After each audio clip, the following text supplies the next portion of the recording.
சோழ சாம்ராஜ்ய பீடத்தில் அமரக்கூடியவனும் இணையற்ற துணிவும் வீரமும் கொண்டவனுமான சோழர்குல இளவலான அனபாயனும் இள வயதிலேயே பல போர்களில் வெற்றி வாகை சூடியதால் எதிரிகள் மறைவிலும் அச்சத்துடன் பெயரை உச்சரிக்கும் கீர்த்தி வாய்ந்த கருணாகர பல்லவனும் ஸ்ரீவிஜய சாம்ராஜ்யத்தின் விதியை நிர்ணயிக்க கடாரத்திலிருந்து வந்திருந்தவளும் தந்தையை பிரிந்து தன்னந்தனியாக மற்ற ஆண்களின் மத்தியில் உட்கார்ந்திருந்த அந்த சமயத்திலும் சிறிதும் குழப்பத்தையோ பயத்தையோ காட்டாதவளும் கட்டழகு கன்னியுமான காஞ்சனா தேவியும் ராஜதந்திரத்திலும் பிற நாடுகளின் நகர அமைப்புகளையும் போர் பொறி கூடங்களையும் அறிவதிலும் நிகரற்றவன் என்று அனபாயனாலேயே போற்றப்பெற்ற பாலூர் பெருந்துறை சுங்க அதிகாரி கண்டியத்தேவனும் குழுமியிருந்த அந்த இடத்தில் அவர்களுக்கெல்லாம் விமோச்சனத்தை அளிக்க வழி சொல்லக்கூடியவன் தான் ஒருவனே என்று சீன கடலோடியான அகூதா சுட்டிக்காட்டியதுமே மிதமிஞ்சிய வெட்கத்தாலும் சங்கடத்தாலும் திண்டாடிய அரபு நாட்டு அமீர்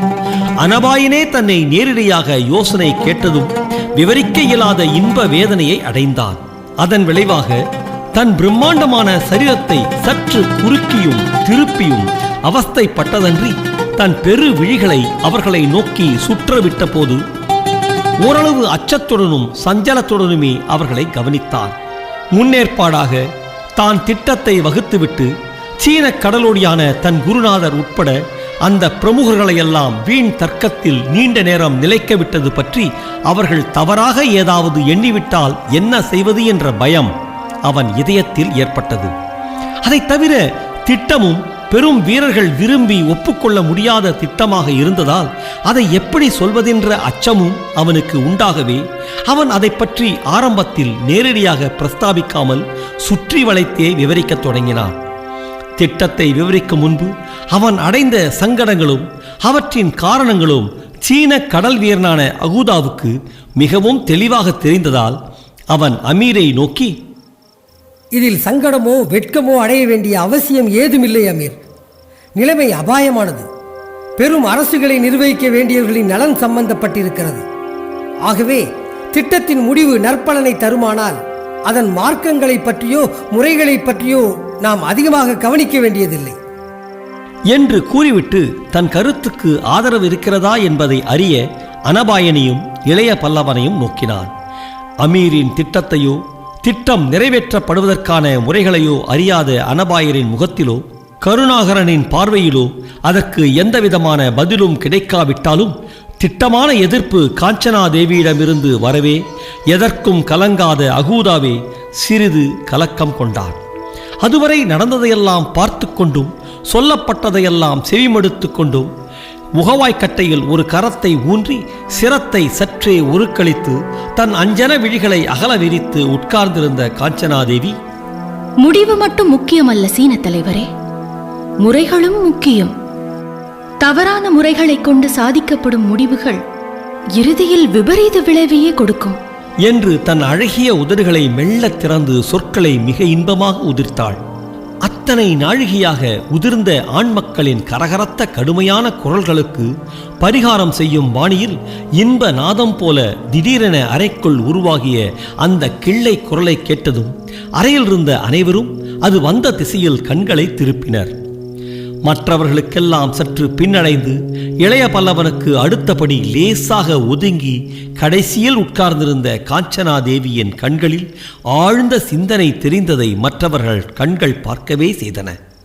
அந்த ஆழ்ந்த சிந்தனையால் அந்த கண்கள் மயக்கம் தரும் பார்வை ஒன்றை வீசினாலும் அந்த மயக்கத்தினூடே ஒரு தெளிவும் உறுதியும் சென்று கொண்டிருந்ததை கவனித்தான் சீன கடலோடியான அகூதா.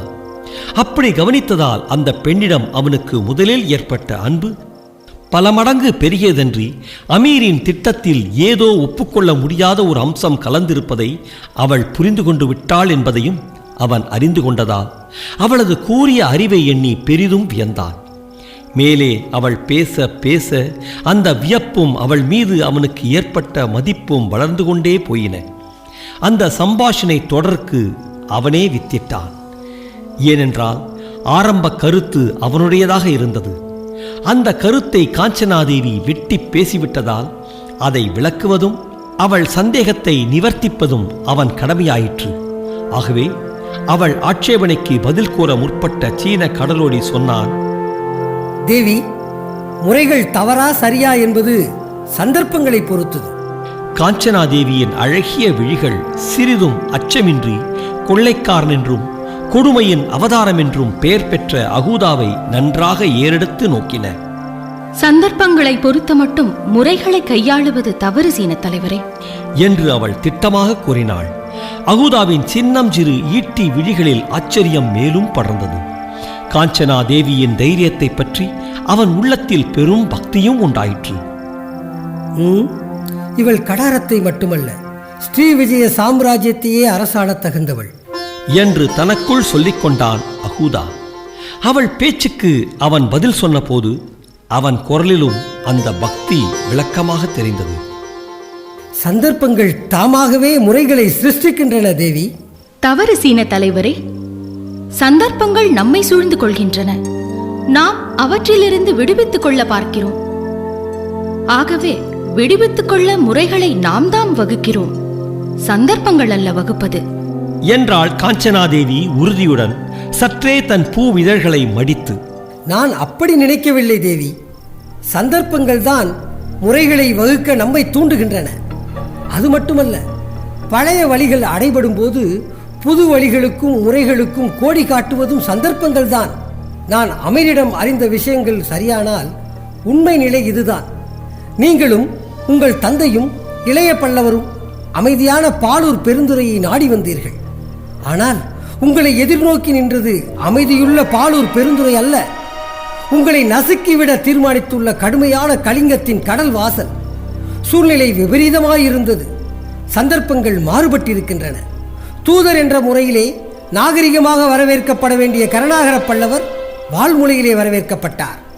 இளவரசராக அரசு விருந்தினராக அரண்மனையில் இருக்க வேண்டிய அனபாயர் ஊரில் தலைமறைவாக திரிந்து அவ்வப்போது தலையை நீட்டுகிறார்.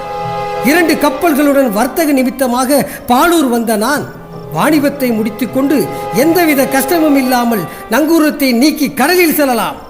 ஆனால் அமீரை திடீரென்று கடற்கரையில் சந்திக்கும் சந்தர்ப்பம் கிடைக்கிறது. அந்த சந்தர்ப்பம் திருடனைப் போல் இங்கு வந்து ரகசிய யோசனையில் உங்களுடன் கலந்து கொள்ளும் வாய்ப்பை அளித்திருக்கிறது. பெரும் ராஜ குடும்பங்களை காப்பாற்றும் பொறுப்பு அனபாயரைப் போலவே எனக்கும் ஏற்பட்டிருக்கிறது.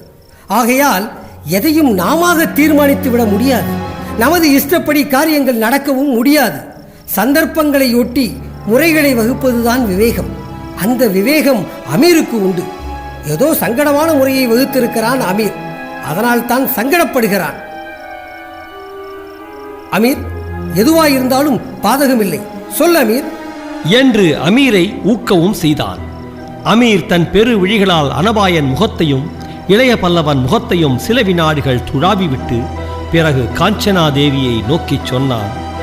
இளவரசி, என் திட்டமோ அதன் முறைகளோ உங்களுக்கு திருப்தி இல்லாவிட்டால் வேண்டாம் என்று தள்ளிவிடலாம். ஆனால் என் திட்டத்தை விட வேறு வழியில்லை என்று எனக்கு தோன்றுகிறது. ஊர் நிலைமை உங்களுக்கு இப்பொழுது புரிந்திருக்க வேண்டும். அதை கண்டியத்தேவர் மிக தெளிவாக எடுத்துச் சொல்லிவிட்டார். இந்த நிலையில் பாலூரில் எந்த இடத்திலும் நீங்கள் தலையை காட்ட முடியாது. காட்டினால் தப்பிச் செல்லவும் முடியாது. அமீரின் இந்த வார்த்தைகளுக்கு பிறகு அந்த அறையில் அமைதியே நிலவியது. அமீர் மேற்கொண்டு என்ன சொல்லப் போகிறான் என்பதை அனைவரும் எதிர்பார்த்து நின்றார்கள். அவன் தொடர்ந்தான். அம்மணி, இதோ இருக்கும் அகூதா, அனபாயர், இளைய பல்லவர் இவர்கள் மூவரின் வீரத்தில் மட்டுமல்ல, உங்கள் வீரத்திலும் எனக்கு சந்தேகம் சிறிதும் இல்லை. அனபாயர், இளைய பல்லவர் இவர்கள் வீரச் செயல்களை பற்றி இந்த பாலூரிலும் பல கதைகள் உலாவுகின்றன.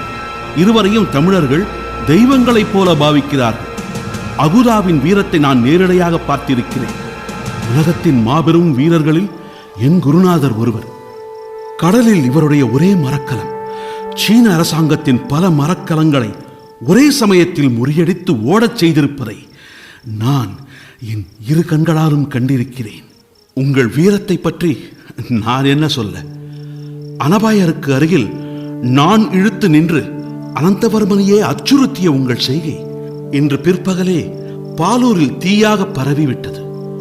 இத்தனை வீரம் பொருந்திய உங்கள் அனைவருக்கும் சிறிதும் வீரமற்ற, ஏன் கோழைத்தனமாக கூட தோன்றக்கூடிய ஒரு திட்டத்தை சொல்வேனானால் அதற்கு காரணம் உங்கள் வீரத்தில் உள்ள அவநம்பிக்கை அல்ல, உங்கள் நலனில் எனக்குள்ள அக்கறை. உங்களை எப்படியாவது இந்த பாலூரில் இருந்து காப்பாற்ற வேண்டும் என்ற எனது ஊக்கம். என்று அமீர் மேலே சொல்லாமல் சிறிது தடுமாறினான். அவன் எதையோ சொல்ல சங்கடப்படுகிறான் என்பதை அறிந்து கொண்ட அனபாயன், பயப்பட வேண்டாம், எதுவாயிருந்தாலும் சொல் அமீர், ஏற்றுக்கொள்வதும் கொள்ளாததும் எங்களை பொறுத்தது என்று அமீருக்கு தைரியத்தை சற்று புகட்டினான். சற்று தைரியமடைந்த அமீர் அனபாயரை நோக்கி, அனபாயரே, இளைய பல்லவரையும் கடாரத்து அரசர் இளவரசி இவர்களையும் தப்புவிக்க தாங்கள் திட்டமிடச் சொன்னபோதே ஊர் நிலையை கவனித்தேன். மிகவும் பயங்கரமாயிருந்தது. நேர் வழியில் இங்கிருந்து தப்ப முடியாதென்பதை புரிந்து கொண்டேன். மிகவும் திண்டாடினேன், தத்தளித்தேன். கடைசியில் ஒரு முடிவுக்கு வந்தேன். என்ன முடிவுக்கு வந்தாய் அமீர்? இந்த ஊரில் என் வியாபாரத்துக்கு ஒரு முற்றுப்புள்ளி வைத்து விடுவதென்று முடிவு கட்டிவிட்டேன். சர்வசாதாரணமாகத்தான் அமீர் அந்த வார்த்தைகளை சொன்னான். ஆனால் அதன் விளைவு என்னவென்பதை புரிந்து கொண்டதால் அந்த அறையில் இருந்த மற்றவர்கள் திகைப்பும் ஆச்சரியமும் கலந்த உணர்ச்சிகளுக்கு வசப்பட்டனர். அனபாயனுக்கும் சீன கடலோடிக்கும் மட்டும் நண்பனும் தங்களை முன்பின் அறியாதவனுமான அரபு நாட்டு வணிகன் பாலூரில் பல வருஷங்களாக நிறுவி வளர்த்த வாணிபத்தை ஏறக்கட்டுவது என்றால் காரணம் தங்கள் நல்வாழ்வாகத்தான் இருக்க வேண்டும் என்பதை புரிந்து கொண்ட காஞ்சனா தேவியும் இளைய பல்லவனும் திகைப்பு, ஆச்சரியம் இவற்றுடன் மதிப்பும் கொண்ட பார்வையை அவன் மீது வீசினார்கள். அத்தகைய பெரிய தியாகம் நியாயப்பற்றது என்பதை உணர்ந்த இளைய பல்லவன் தன் ஆசனத்தை விட்டு சரேலென எழுந்தான். இல்லை, இது நியாயமில்லை வணிகரே, இது நியாயமில்லை. எங்களுக்காக உங்கள் வாழ்வை நாசப்படுத்திக் கொள்வது நியாயமில்லை என்று சற்று இறைந்தே அமீரை நோக்கி கூறவும் செய்தான். அமீரின் சிவந்த பெரு விழிகள் கம்பீரமாக இளைய பல்லவனை ஏறெடுத்து நோக்கின. இதில் நியாய பிசகான காரியம் ஏதுமில்லை இளைய பல்லவரே. எங்களை காப்பாற்ற உங்கள் வாணிபத்தை ஏற கட்டுவது நியாயமல்ல. ஆம், நியாயமல்ல என்று காஞ்சனா தேவியும் சம்பாஷணையில் கலந்து கொண்டாள். எனக்கும் அப்படித்தான் தோன்றுகிறது என்று அனபாயனும் தன் கருத்தை தெரிவித்தான். இந்த சொற்களை கேட்டதும் சங்கடத்தால் அதுவரை குறுகியிருந்த அமீரின் சரீரம் பெரிதாக நிமிர்ந்தது. அவன் கண்களில் பெருமை விரிந்தது. இன்று கிடைத்த இந்த சொற்களுக்கு இதைப்போல் 10 மடங்கு வர்த்தகத்தையும் நான் ஏறக்கட்டுவேன்.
அதுதான் எனக்கு பெரும் செல்வம்.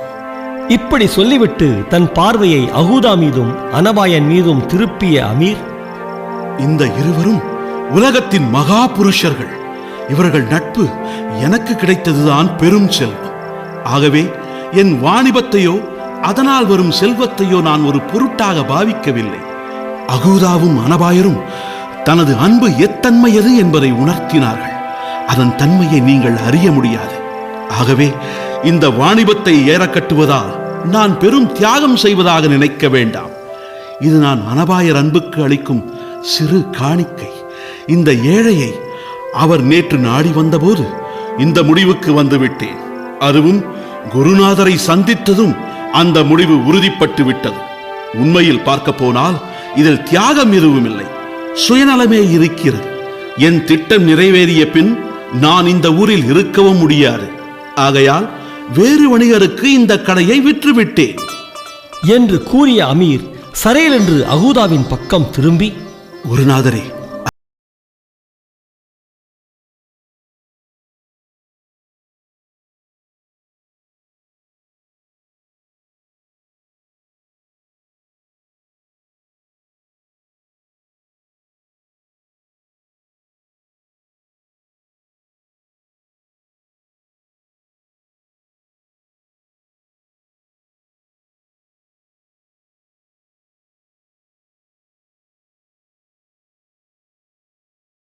துவங்கினார்.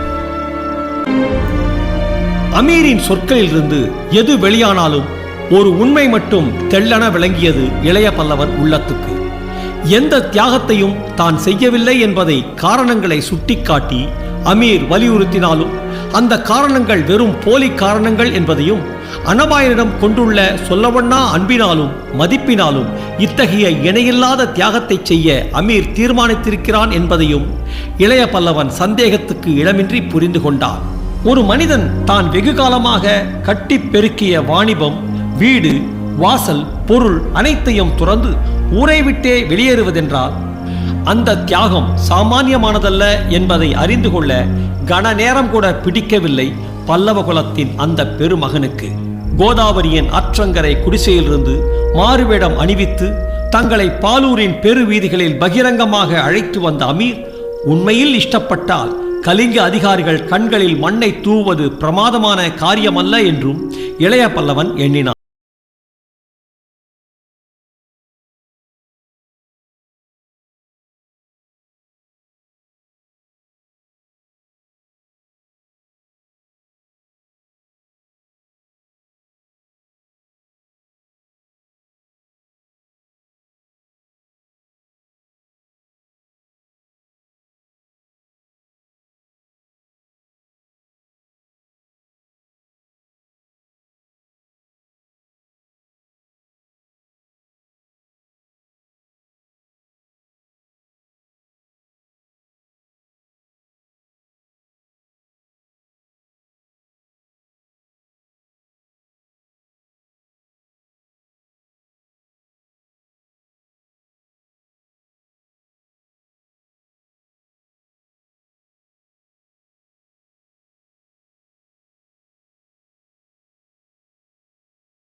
தொடுத்தான் இடையே. கதையை துவங்க முயன்ற அமீர் தனது நாவில் உதயமான சொற்களை சரேலென தேக்கிக் கொண்டு புத்தொளியில் ஜொலித்த தன் கண்களை அந்த அறையைச் சுற்றிலும் ஒரு முறை ஓடவிட்டு அனபாயன் கேட்ட கேள்வி அங்கிருந்த ஒவ்வொருவர் முகத்திலிருந்தும் புறப்படுவதை கவனித்தார். அந்த பார்வைகளில் சந்தேகம் துளிர் விடுவதையும் அவன் புரிந்து கொண்டதன்றி அதன் காரணத்தையும் ஓரளவு ஊகித்துக் கொண்டான். ஆதலால் அகூதாவிடம் திரும்பி இதழ்களில் புன்முறுவல் ஒன்றையும் கொட்டினான். அத்துடன், நான் சொல்வதை இவர்கள் யாரும் நம்பவில்லை என்றும் சீன கடலோடியிடம் சுட்டிக்காட்டினான். அமீரின் சொற்களை ஆமோதிக்கும் வகையில் தலையை அசைத்த அகூதா, இவர்கள் நம்புவது கஷ்டம். சந்தர்ப்பங்கள் அப்படி இருக்கின்றன. தவிரவும் இவர்கள் காந்தத்தின் சக்தியை அனுபவிக்காதவர்கள் என்று பதிலும் சொன்னான். இந்த சில வார்த்தைகளை உதிர்த்த அகூதாவின் சொற்களில் அன்பு கனிந்து கிடந்தது. அது அமீரிடம் ஏற்பட்ட அன்பா அல்லது காந்தம் என்று சொல்கிறார்களே அதன் நினைப்பில் ஏற்பட்ட கனிவா? விடை சொல்ல முடியாத அளவுக்கு அந்த கொள்ளைக்காரன் குரலும் குழைந்து கிடந்தது. காந்தம் எதுவாக இருந்தாலும் அதை நினைத்த மாத்திரத்தில் அந்த கொள்ளைக்காரன் குரலில் குழைவையும் கண்களில் பேர் ஒளியையும் வரவழைக்கக்கூடிய சக்தி அதற்கு இருந்ததை அறிந்த அனபாயன் மிகவும் வியப்பு எய்தினான். ஆகையால், எங்களுக்கு காந்தத்தின் அனுபவம் இல்லாதிருக்கலாம், ஆனால் அனுபவம் உள்ளவர்கள் விளக்கலாம் அல்லவா? அந்த வினாவை கேட்டதும் சற்றே சங்கடப்பட்ட அமீர், விளக்குவது அவசியமா? மிகவும் அவசியம். அனபாயரே, நான் சொன்னதில் நம்பிக்கை இல்லையா உங்களுக்கு? அனபாயன் விழிகள் அமீரின் மீது அன்பு வெள்ளத்தை சொரிந்தன. எங்கள் நிலைமை உனக்கு விளங்கவில்லையா அமீர்? நாங்கள் அரச குலத்தில் பிறந்தவர்கள், சில சம்பிரதாயங்களுக்கும் நல்லுணர்ச்சிக்கும் அடிமைப்பட்டவர்கள். உன்னை நாசம் செய்து ஆபத்திலிருந்து தப்புவதை நல்ல இரத்தமுள்ள மன்னர் குலத் தோன்றல் எவன்தான் ஒப்புக்கொள்வான்? உன் வாணிபத்தை ஒழித்து உன்னை நாடு கடத்தி நாங்கள் தப்ப இஷ்டப்படவில்லை அமீர். நீ தியாகம் செய்யவில்லை என்று சொல்கிறாய், ஆனால் அது உண்மையல்ல. இதைவிட பெரும் தியாகத்தை இந்த உலகத்தில் யாரும் செய்ய முடியாது. என்னிடம் உள்ள அன்பினால் இந்த தியாகத்தை நீ செய்ய முன்வந்திருக்கிறாய். இதை நீ மறுத்தால் நானோ கருணாகரனோ காஞ்சனா தேவியோ எப்படி ஒப்புக்கொள்ள முடியும்? முடியாது, முடியாது, ஒரு காலம் முடியாது என்ற அனபாயன் பேச்சிலும் அன்பு வெள்ளம் கரை புரண்டு ஓடியது. அமீரின் பெரு விழிகளில் நீர் மெல்ல திரண்டது. பின்புறமாக தலையை திருப்பி பக்கத்தில் தொங்கிக் கொண்டிருந்த அங்கியின் பகுதியை எடுத்து கண்களை துடைத்துக் கொண்டார். பிறகு மீண்டும் திரும்பி அனபாயனை நோக்கி கேட்டான்,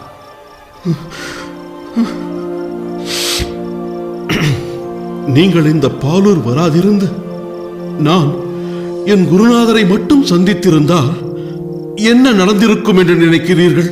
என்ன நடந்திருக்கும்? நான் சொன்னால் நம்ப மாட்டீர்கள். என் குருநாதரை கேளுங்கள். அகூதாவின் மீது தன் விழிகளை திருப்பினான் அனபாயன். அகூதாவின் சிறு விழிகளில் ஆரம்பத்தில் இருந்த புத்தொளியே பரவி கிடந்தது. அனபாயன் விழிகளில் தொனித்த கேள்விக்கு பதில் சொல்லிய அவன் குரலிலும் பெருத்த உறுதி இருந்தது. அப்பொழுதும் இந்த வாணிகம் விற்கப்பட்டிருக்கும். ஏன்? காந்தம் இழுத்திருக்கும். என்ன காந்தம் அது என்று மறுபடியும் கேட்டான் இளைய பல்லவன். அகூதாவின் சொற்கள் நிதானமும் உவகையும் கலந்து ஒலித்தன. கடல் என்னும் காந்தம் என்ற அகூதா மிகுந்த பெருமையுடன் அமீரை பார்க்கவும் செய்தான். கடல் என்னும் காந்தமா? இளைய பல்லவன், அனபாயன் இருவருமே ஏக காலத்தில் வியப்புடன் கேள்வியை வீசினார்கள். அந்த கேள்விகள் ஏக காலத்தில் எழுந்ததையோ அவற்றில் விவரிக்க இயலாத வியப்பு தொக்கியிருந்ததையோ சிறிதும் கவனிக்காமல் சொற்களை மட்டும் காதில் வாங்கிக் கொண்ட அந்த சீன கடலோடி தன் சிறு விழிகளை அவர்கள் மீது சில வினாடிகள் நிலைக்க விட்டான். பிறகு அறையில் 2 வினாடிகள் அப்படியும் இப்படியும் உலாவினான். கடைசியாக நின்ற தோரணையிலேயே தனக்கு அருகே இருந்த மஞ்சத்தின் முகப்பில் கைகளை சுற்றி அணைத்து முதுகை லேசாக கூனி மற்றவர்களை நோக்கினான். அவன் கண்களில் பெரும் கனவு படர்ந்தது. கனவை தொடர்ந்து உதிர்ந்த வார்த்தைகளிலும் கனவில் பேசும் மனித நிலைமையே நிலவி கிடந்தது. ஆம், கடல் என்னும் காந்தம்தான். சிலர் உள்ளங்களை பொன் கவர்கிறது, மற்றும் சிலர் உள்ளங்களை மண் கவர்கிறது. வேறு சிலர் உள்ளங்களை பெண்களின் விழிகள் கவர்கின்றன. இவை அனைத்துக்கும் மேலாக ஒரு காந்தம் இருக்கிறது. அதுதான் இந்த மாநிலத்தை சூழ்ந்திருக்கும் பெரும் கடல். மாலுமிகளின் மனத்தை அது கவர்வது போல் வேறு எதுவும் கவர்வது கிடையாது. நிலையுடன் இருக்கும் மண்ணில் வாழ்பவன் மண் மீது வைக்கும் ஆசையை விட நிலையற்று சதா சலனப்படும் கடலின் மீது ஆசை வைக்கிறான் மாலுமி. அதன் மீது ஆடும் மரக்கலம் மாலுமிக்கு உயிர். நான் சொல்வது உங்களுக்கு புரியாது, எந்த மனிதனாவது மாலுமியாக வாழ்க்கையை சில வருடங்கள் நடத்திவிட்டால் அவனை மீண்டும் கடல் என்னும் காந்தம் இழுத்தே செல்லும். மாலுமிகளின் சரித்திரத்தை கவனியுங்கள் அனபாயரே. உங்கள் நாட்டின் மேல்புறத்துக்கும் எகிப்துக்கும் கடல் வழிகளை முதலில் கண்டுபிடித்த யவன ஹிப்லாஸ் ஆயுள் முழுவதையும் மரக்களத்தில் ஏன் கழித்தான்? அவனுக்கு யவன நாட்டில் பெண் இல்லையா, பிள்ளை இல்லையா, நிலம் இல்லையா? இருந்தது அனபாயரே, இருந்தது. அவன் பெருங்குடிமகன். ஆனால் மீண்டும் மீண்டும் கடலின் கவர்ச்சி அவனை கட்டி இழுத்தது. தன் மரக்களத்தில் எரித்திரிய கடலில் ஓடினான். அலைகளையும் புயல்களையும் எதிர்த்தான். சாகரத்தின் ஆபத்துக்களே ஒரு இன்பமாயிற்று அவனுக்கு. பாரதத்துக்கும் எகிப்துக்கும் 3 கடல் வழிகளை வகுத்தான். மரக்களமே அவன் வீடாயிற்று. கடல் அலையே அவன் வாழும் நிலமாயிற்று. இந்த கீழ்த்திசையைத்தான் எடுத்துக்கொள்ளுங்கள். யவனனான அலெக்சாண்டர் பாரதத்தின் கீழ் துறைமுகங்களுக்கும் சொர்ண பூமிக்கும் சாவகத்தின் தீவுக்கும் 3 வழிகளை வகுத்தான். இந்த கடல் பிராந்தியத்தின் அபாயங்கள் உங்களுக்கு தெரியாது. இன்றும் புகாரில் இருந்தும் குருளாவில் இருந்தும் நாகையில் இருந்தும் மரக்கலங்கள் பாலூர் வந்தே கீழ்திசை செல்கின்றன. ஏன்? நேர்கிழக்கு வழியில் கடல் சுழல்களும் பேரலைகளும் கடும் புயல்களும் உண்டு. அந்த வழியிலும் மாலுமிகள் சிலர் செல்கிறார்கள். மாலுமி வாழ்க்கையை ஒரு முறை நடத்தியவனுக்கு கடலின் ஆபத்துக்களே பேரின்பம். நீங்கள் சொர்ண பூமியின் ஜலசந்தியின் பெரும் அலைகளையும் அங்கு எழும் பெரும் உப்பங்காற்றையும் அனுபவிக்க வேண்டும். அப்பொழுது தெரியும். அகூதாவை இடைமறித்த அமீர், சொர்ணபூமியின் துறைமுகங்கள் எத்தனை அழகு வாய்ந்தவை குருநாதரே! அங்கெல்லாம் எத்தனை சாந்தமானது கடல்! ஆனால் பிறகு சீனக்கடலுக்கு போய்விட்டாலோ கடலரசனுக்குத்தான் எத்தனை சீற்றம்! மரக்கலத்தின் பக்கப்பலகையில் நின்றால் வாரியடிக்கும் அலை நீர்த்துளிகள் எத்தனை இன்பம், எத்தனை இன்பம் என்று கூவினான். அகூதாவின் கண்களைப் போலவே அவன் கண்களிலும் கனல் விரிந்து கிடந்தது. அந்த சமயத்தில் அந்த 2 பெரும் மாலுமிகளும் அந்த அறையையும், ஏன் தங்கள் அனைவரையுமே மறந்துவிட்டதையும், இருவரும் சீன கடலில் சஞ்சரிக்க ஆரம்பித்து விட்டதையும் சந்தேகமற உணர்ந்து கொண்ட அனபாயன் மனித உணர்ச்சிகளை அத்தனை தூரம் கவரக்கூடிய கடலை பற்றி சற்று பொறாமையும் கொண்டான். அதுவரை அமீரை திறமையுள்ள மாலுமி என்று மட்டுமே நம்பியிருந்தான் அனபாயன். அவன் கடலிடம் காதல் வெறி கொண்ட உலகத்தின் மிகச்சிறந்த கடலோடிகளில் ஒருவன் என்பதையும் அன்றே புரிந்து கொண்டதால் சொல்லவொண்ணா ஆச்சரியத்துக்கும் உள்ளானான். அகூதாவின் பேச்சை கேட்க கேட்க கடலில் மரக்கலத்தில் ஓடுவது போன்ற உணர்ச்சிகளை பெற்றதால் இருப்பிடத்தை அறவே மறந்த அமீர் சில வினாடிகள் பேசாமல் இருந்தான். பிறகு கடலை விட்டு நிலத்தில் காலடி எடுத்து வைத்து, உண்மை இதுதான் அனபாயரே. உங்களுக்கு மண்ணாசை இருப்பது போல் எனக்கு கடலாசை. இந்த ஊரில் வாணிபம் நடத்திய நாள்களில் எத்தனை நாள் கடலோரத்தில் உட்கார்ந்திருப்பேன். எத்தனை நாள் கடலின் பரந்த நீரையும் அதற்கப்பால் உள்ள நிலங்களையும் நோக்கியிருப்பேன். எத்தனை நாள் கடல் வாழ்க்கையை நினைத்து பெருமூச்செறிந்திருப்பேன் என்பது உங்களுக்கு தெரியாது. உங்களை தப்புவிக்க நீங்கள் வழிகேட்டதும் சற்று திணறினேன். ஆனால் குருநாதரை கண்டேன். திட்டம் வினாடி நேரத்தில் உருவாயிற்று. உங்களை, ஏன் என்னையும் வெகு சுலபமாக இந்த ஊரிலிருந்து வெளியேற்றிவிட முடியும். சற்று இப்படி வாருங்கள் என்று கூறிய அமீர் மற்றவர்களை தன்னை தொடரும்படி சைகை செய்துவிட்டு அறையை விட்டு வெளியே நடந்தார். மற்றவர்களும் அவனை தொடர்ந்து சென்றார்கள். அந்த வீட்டின் மற்றொரு கட்டையும் தாண்டி கடைசி கட்டுக்கு வந்த அமீர் அந்த கட்டின் இறுதியில் இருந்த வாயிற்படியை சுட்டி காட்டினான். பிறகு பக்கத்தில் இருந்த ஒரு பெரும் அறையை சரேலென திறந்தார். இதோ இதோ நம் விடுதலைக்கு வழி. 1, 2, 3, 4 என 4 பெரும் பிசாசுகளை கையால் சுட்டி எண்ணியும் காட்டினான். அதற்கு மேல் யாருக்கும் விளக்கம் தேவையில்லாதிருந்தது. திட்டமும் கதையும் தெளிவாக புரிந்தது. மற்றவர்களுக்கு திட்டம் புரிந்தது. அது விடுதலைக்கு நிச்சயம் வழியென்றும் புரிந்தது. ஆனால் அந்த வழியை ஒப்புக்கொள்வதா என்ற நினைப்பால் பெரும் சீற்றமே ஏற்பட்டது மற்றவர்களுக்கு. சீரும் விழிகள் பல திரும்பின அரபு நாட்டு அமீரின் மீது. சிறுவணிகர் வீதியில் இருந்த தன் வீட்டு கடைக்கட்டின் பெரும் அறையொன்றை சரேலென திறந்து விடுதலைக்கு இதோ வழியென அமீர் சுட்டிக்காட்டிய 4 பெரும் பிசாசுகளை கண்டதும் திட்டமும் வழியும் தெள்ளென புரிந்துவிட்டதன் விளைவாக அனபாயனுக்கும் அவனை சேர்ந்த மற்றவர்களுக்கும் சந்துஷ்டிக்கு பதிலாக சீற்றமே பெரிதும் ஏற்பட்டதால் கனல் கக்கும் விழிகள் பல அமீரின் மீது திரும்பின என்றாலும் அமீர் மட்டும் அந்த விழிகளை ஏறெடுத்து பார்க்காமலும் தன் விழிகளை எதிரே அறையின் பெரும் பாகத்தை அடைத்து நின்ற அந்த 4 பிசாசுகளின் மீதே நாட்டிக்கொண்டும் நீண்ட நேரம் நின்றான். அந்த பிசாசுகளை பார்க்க பார்க்க அவன் ஓரளவு இருந்த இடத்தையும் சூழ்நிலையும் கூட மறந்துவிடவே அவன் விழிகளில் பெரிய அன்பும் ஆர்வமும் துளிர்விட்டதன்றி அந்த பிசாசுகளை பற்றி அவன் விளக்க முற்பட்ட போது குரலிலும் அந்த அன்பும் ஆர்வமும் தொனிக்கவே செய்தன. அனபாயரே, இளைய பல்லவரே, பிசாசுகளைப் போல பயங்கர உருவங்கள் தீட்டப்பட்ட காரணத்தினாலேயே பிசாசுகளே எதிரே நிற்பது போன்ற பிரமையும் அச்சத்தையும் அளிக்கும் இந்த 4ம் மண்ணால் செய்யப்பட்ட குளங்கள் தான். ஆனால் பாலூரில் உள்ள அத்தனை பொன்னையும் கொட்டி கொடுத்தாலும் இந்த குளங்கள் அகப்படுவது கஷ்டம். தலையை வெளியே நீட்டும் கொட்டை எடுத்தெறியப்பட்ட முந்திரி பழம் போல் அடியில் சற்று குறுகலாகவும் இடையே பெரிதாக புடைத்தும் கழுத்தில் வளைவுக்காக சிறிது குறுகிய போதிலும் பெரும் வாய்களுடன் உங்கள் முன்பு தோற்றமளிக்கும் இந்த நீர்க்குளங்கள் 4ம் உலகத்தின் ஒரே இடத்தில்தான் கிடைக்கின்றன. அந்த இடம்தான் சீனா. பார்ப்பதற்கு உலோகத்தால் செய்யப்பட்டவை போல் தெரியும் இந்த பெருங்குளங்கள் உண்மையில் மண்குளங்கள்.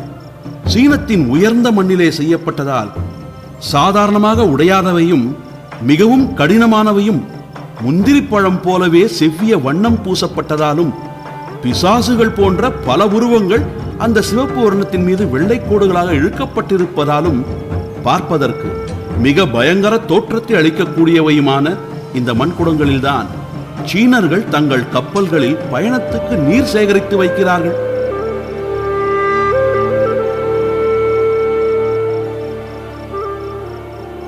இந்த நீர்க்குளங்களின் விலை அதிகமாகையால் இவற்றை சாதாரண மரக்கல சொந்தக்காரர்கள் வாங்குவதில்லை. பெரும் வணிகரும் தனிகரான மாலுமிகளுமே வாங்க முடியும். மரக்கலங்களில் நீர் எடுத்துச் செல்ல இந்த மண் குளங்களை விட சிறந்த பாண்டங்கள் உலகத்தில் வேறு எந்த நாட்டிலும் கிடையாது. அரபு நாட்டு மரக்கலங்களில் மரக்குளங்களில் நீர் சேகரித்து வைக்கப்படுகிறது. தமிழகத்தின் மரக்கலங்களில் யவனர் மரக்கலங்களைப் போல் உலோகங்களால் செய்யப்பட்ட தவளைகளில் குடிநீர் எடுத்துச் செல்லப்படுகிறது. ஆனால் அவை அனைத்தும் 2ஆம் பட்சம். ஏன் தெரியுமா என்று கனவில் பேசுபவன் போல பேசிய அமீர் கனவில் கேள்வி கேட்பவன் போலவே கேட்டான். அவன் மனம் கனவுலகில் சஞ்சரித்துக் கொண்டிருக்கவே யாரிடமிருந்தும் பதில் வராது போனாலும் பதில் வந்ததாக பாவித்துக் கொண்டு அந்த பதிலுக்கு பதில் சொல்லும் முறையிலே மேற்கொண்டு விவரிக்கவும் தொடங்கி, சொல்கிறேன் கேளுங்கள். யவனர் மரக்கலங்களிலும் தமிழகத்தின் மரக்கலங்களிலும் உள்ள குளங்கள் செம்பு அல்லது பித்தளையினால் செய்யப்பட்டவை. உலோகத்தில் வைக்கப்படும் நீர் காலக்கிரமத்தில் பாதிக்கப்படுகிறது. உலோகத்தின் அடியில் பல பல விதமான வண்டல்கள் சீக்கிரம் தேங்குகின்றன. ஆகவே அந்த மரக்கலங்கள் 2 மாதங்களுக்கு ஒரு முறை ஏதாவது ஒரு துறைமுகத்துக்கு நீர் சேகரிப்பதற்கே செல்ல அவசியம் ஏற்படுகிறது. அரபு நாட்டு மரக்கலங்களில் நீர்க்குளங்கள் மரத்தால் செய்யப்பட்டவையாகையால் உலோகத் தவளைகளை விட அவை சிறந்தவை. ஆனால் மரத்தில் நீரின் சம்பந்தத்தால் சீக்கிரம் பாசி பிடிக்கிறது. அதிக நாள் பாசி இருந்தால் குடிநீரில் ஒருவித வேகம் வருகிறது. ஆகவே 3 மாதங்களுக்கு ஒரு முறையாவது அரபு நாட்டு கப்பல்கள் ஏதாவது ஒரு துறைமுகத்தில் குடிநீர் சேகரிக்க தங்கும். ஆனால் இந்த மண்குடங்களை உடைய சீன மரக்கலங்களுக்கு அத்தகைய கஷ்டங்கள் ஏதும் இல்லை. இவற்றில் சேகரிக்கப்படும் குடிநீர் 1 வருஷமானாலும் கெடாமல் இருக்கும். குடிநீருக்காக எந்த சீன கப்பலும் துறைமுகங்களை நாடுவதில்லை. ஒரே சமயத்தில் குறைந்தபட்சம் 6 மாதங்களுக்கு வேண்டிய குடிநீரை சீன கப்பல்களில் பார்க்கலாம். நானும் என் குருநாதரும் சீன அரசினர் கப்பல்களுடன் போர் செய்த காலங்களில் நீர் சேகரிப்பதற்கு எந்த துறைமுகத்தையும் நாடியது கிடையாது. தென் சீனாவில் எங்கள் துறைமுகத்தில் இந்த குடங்களில் பிடிக்கும் நீரே தேவைக்கு போதுமானது. இப்பொழுது கூட குருநாதரின் மரக்கலம் ஒவ்வொன்றிலும் இம்மாதிரி குடங்கள் 50க்கு மேல் இருக்கும். ஆகையால் தான் எனக்கு துணிவு ஏற்பட்டது. குருநாதரை கேட்டேன், மகிழ்ச்சி அடைந்தேன் என்ற அவன் சொற்களில் உவகை பெரிதும் துள்ளி நின்றது. அவன் வார்த்தைகளில் தொனித்த ஆனந்தம் சிவந்த வர்ணத்தின் மீது வெள்ளைக்கோடுகளில் பல்லை இழித்த பயங்கர உருவங்கள் தீட்டப்பட்டிருந்ததால் பிசாசுகளைப் போலவே காட்சியளித்த அந்த நீர்க்குடங்களை பற்றிய விவரங்களை சொன்னபோது அவன் குரலில் எழுந்த உணர்ச்சி, வேகம் இவ்விரண்டையும் அனபாயன் கவனிக்கவே செய்தான். என்றாலும் அமீர் சொல்வதை சொல்லி முடிக்கட்டும் என்று பொறுமையோடு இருந்தான். அதிக பொறுமையில்லாத கருணாகர பல்லவன் மட்டும் அமீரின் கனவில் குறுக்கிட்டு, அமீர், உங்களுக்கு குருநாதரை கண்டதும் ஆனந்தம், நீர்க்குடங்களை நினைத்ததும் ஆனந்தம், இன்னும் எதில் ஆனந்தம் இருக்கிறது என்று கோபத்தால் கடுமை பெரிதும் கலந்து நின்ற சொற்களை உதிர்த்தான். நீர்க்குடங்களின் மீது நாட்டிய கண்களை நாட்டியபடி இளைய பல்லவனை திரும்பி பாராமலே, எனது உயிர் தோழர் தமிழகத்தின் பிற்கால பேரரசர் அனபாயரையும் அவரை சேர்ந்தவர்களையும் தப்ப வைப்பதில் இருக்கிறது. மூன்றுக்கும் பெரும் சம்பந்தம் இருக்கிறது. அவன் சொன்னதன் பொருள் திட்டவட்டமாக விளங்கவில்லையாதலால் அதற்கு விளக்கம் கேட்க இடையே பாய்ந்தது ஒரு குரல். எந்த மூன்றுக்கும் சம்பந்தம் என்று இயற்கையாக கடுமையில்லாத குரலில் சற்றே கடுமையை வரவழைத்துக் கொண்டு காஞ்சனாதேவி கேள்வி ஒன்றை தொடுத்தாள். அமீர் மெல்ல தலையை திருப்பி காஞ்சனாதேவியின் கண்களோடு தன் கண்களை ஒரு வினாடி சந்திக்க விட்டான். பிறகு சொன்னான், குருநாதரை சந்தித்தது, சீன நாட்டு நீர்க்குடங்கள் என்னிடம் இருந்தது, அனபாயர் இந்த ஏழையின் உதவியை நாடியது.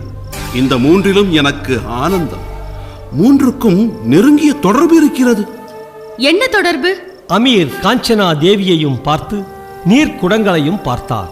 பார்த்தது மட்டுமின்றி அந்த குடங்களை நோக்கி கையை நீட்டி, இளவரசி, இந்த குடங்களை நான் ஏன் வாங்கினேன் தெரியுமா?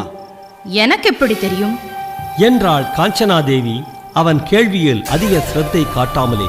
ஆனால் நீர்க்குடங்களை மீண்டும் நோக்கிய அமீரின் கண்களிலோ சிரத்தையும் கனிவும் மிதமின்றி பறந்து நின்றன.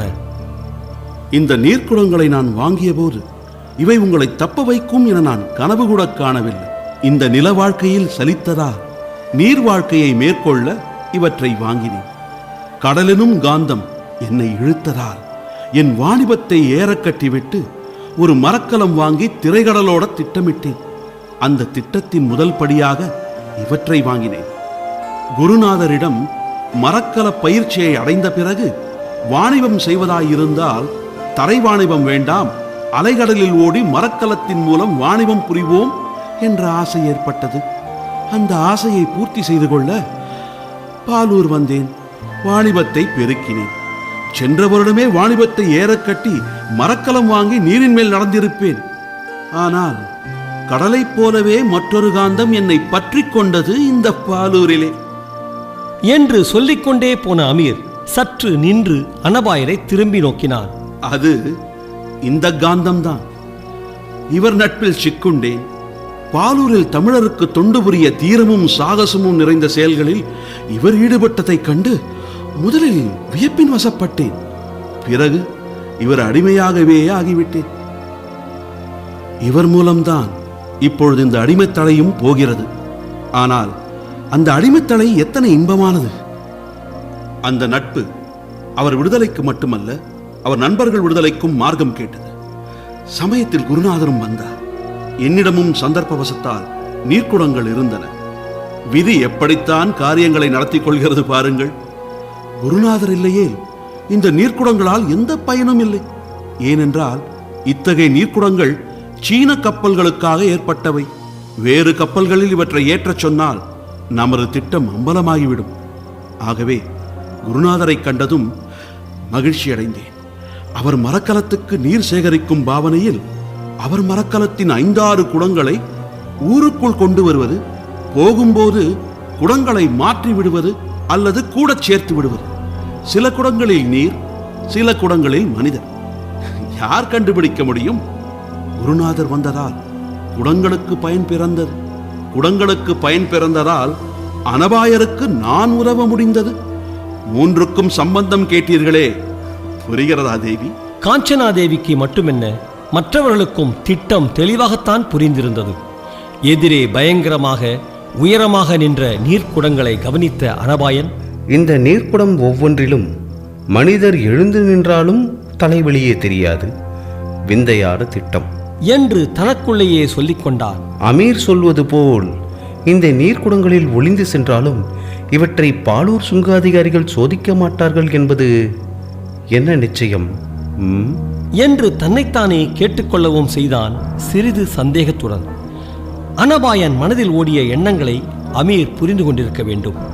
ஆகவே அவன் சொன்னான், இந்த நீர்க்குடங்களையும் சுங்க அதிகாரிகள் சோதிக்கலாம் என்று நினைக்கிறீர்கள். ஆனால் நீர்க்குடங்கள் சுங்கச்சாவடிக்கு செல்ல வேண்டிய அவசியமில்லை. ஆம், அவசியமில்லை என்று அதுவரை மௌனமாக இருந்த சுங்க அதிகாரி கண்டியத்தேவனும் சொன்னான். உண்மையாகவா என்று இடையே புகுந்து கேட்டான் இளைய பல்லவன். ஆம் இளைய பல்லவரே, மரக்கலங்களுக்கு செல்லும் நீர்க்குடங்களை சாதாரணமாக சோதிப்பதில்லை. குடிநீருக்கு தீர்வை போடும் அளவுக்கு கலிங்கம் இன்னும் உயரவில்லை. இருக்கலாம்.